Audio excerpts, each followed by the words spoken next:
Hi guys, it's Miss Gilbert. Okay, so we're learning about Unit 1, SLT1, an Introduction to Geometry.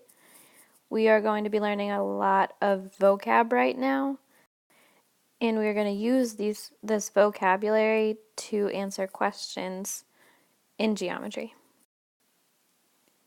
So the first word we're learning about is a point.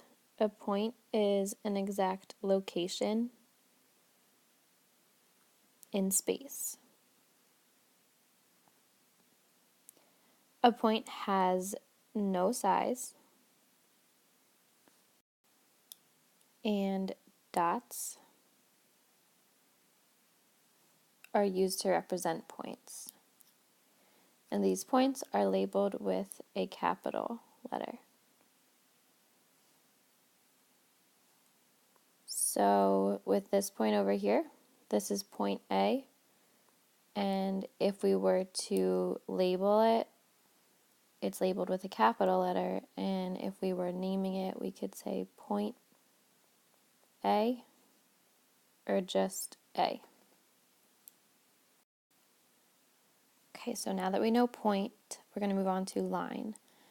A set of infinitely many points that extend forever in both directions. A line has direction, location, and it is always straight. Lines can be named using any 2 points on that line or with a lowercase letter. That's lowercase. So, as an example, this is a line with 2 arrows because it's going forever in both directions. And there are infinitely many points on this line, but say we have points C and D, then we would label this as line CD. Okay, moving on to line segment.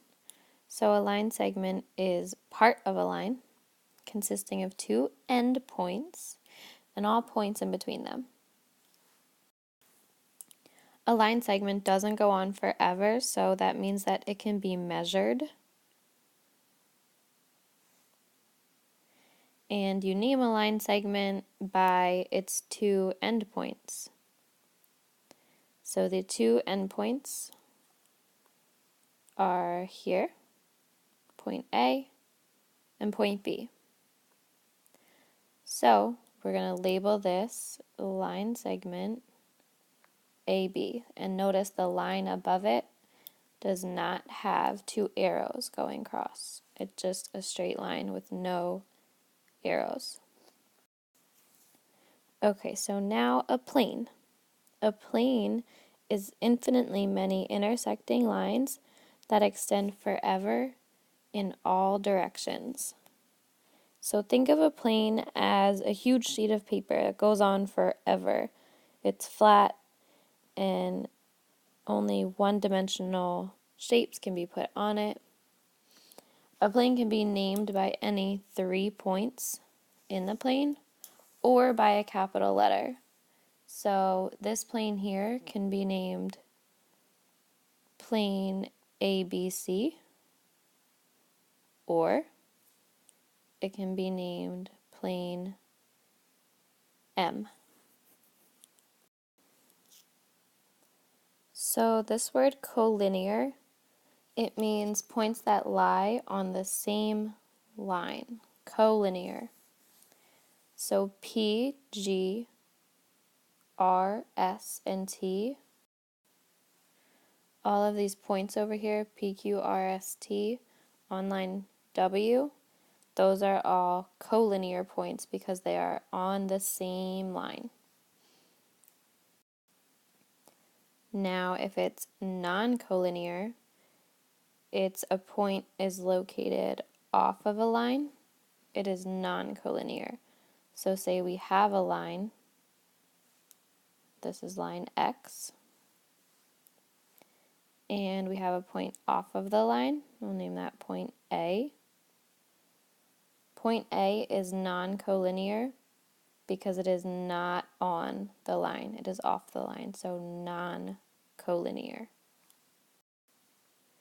Now a ray. A ray is a part of a line with one endpoint that extends forever in one direction. So it does not go in two directions, in both directions. It just goes in one direction. And it's labeled by its endpoint and one other point on the line. So this ray over here, we would name it like this. And that says ray CD. Notice we only have one arrow pointing this way because it only goes forever in one direction. Now we can talk about an angle, because an angle is a figure formed by two rays, two lines, or two line segments.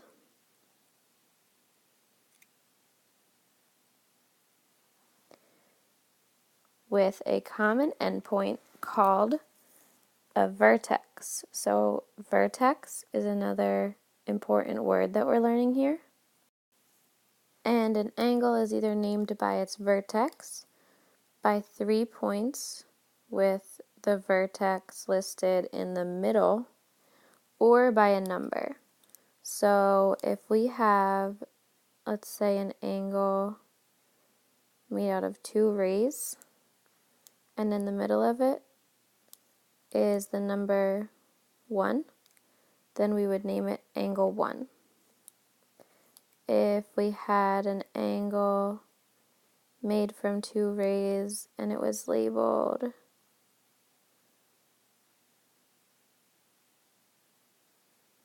ADR, then we would label this angle, angle ADR, or angle RDA, as long as the vertex is in the middle. And we could also name it by just the vertex, so angle D. And remember, the vertex is the common endpoint that either the rays, the lines, or the line segments have. Next, we have an acute angle. An acute angle is an angle that measures greater than 0 degrees and less than 90 degrees. So it's in between 0 and 90 degrees, and we measure angles in the unit degrees. Okay, so let's draw an acute angle. Smaller than 90 degrees, but bigger than 0 degrees. So this is an acute angle. You can remember it because it's small, it's cute. Okay, an acute angle. Now an obtuse angle. An obtuse angle is an angle that measures greater than 90 degrees and less than 180 degrees. And we already have an example here of an obtuse angle. This angle is bigger than 90 degrees and less than 180 degrees.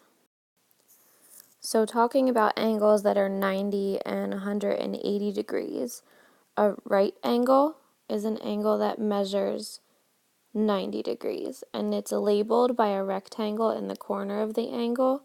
So if you see a right angle, it will look like this, and with the rectangle to label it in the corner. And then a straight angle is an angle measuring 180 degrees. So a straight angle is basically a straight line where the degrees right here is 180. It's a straight line. Now, complementary angles are two angles whose measures have a sum of 90 degrees. And remember, sum that means when you add them together, your answer. Okay, so two angles whose measures have a sum of 90 degrees. That means there's going to be two angles here. So we have one angle here and one angle here, and they both add up to 90 degrees. Lastly, we have supplementary angles, and that's two angles whose measures have a sum of 180 degrees.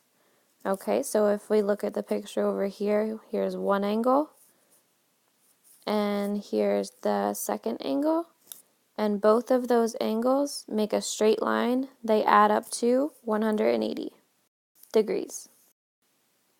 Intersecting lines are two or more lines that share a common point called the point of intersection. So if we look at the picture over here, the point of intersection here is P, and the point of intersection here is Q. And intersecting lines are just two or more lines that cross each other. And there's no notation for lines that intersect, so we can't really write it without writing out the words, this line intersects that line. Now, perpendicular lines, perpendicular, are lines that intersect at 90-degree angles. So, 90-degree angles, they make right angles. Perpendicular lines are labeled with this symbol. It looks like an upside down T.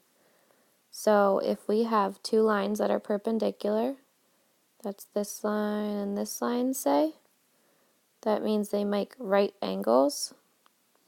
And we can say, if I labeled this line M and line N, we can say that line M is perpendicular to line N. And then next we have parallel lines. Parallel lines are lines in the same plane that do not intersect. So they never touch each other. And parallel lines are labeled with this symbol, two straight lines. So parallel lines, they look like this. They never touch, and if we say that this line is K and L, we'll say that line K is parallel to line L.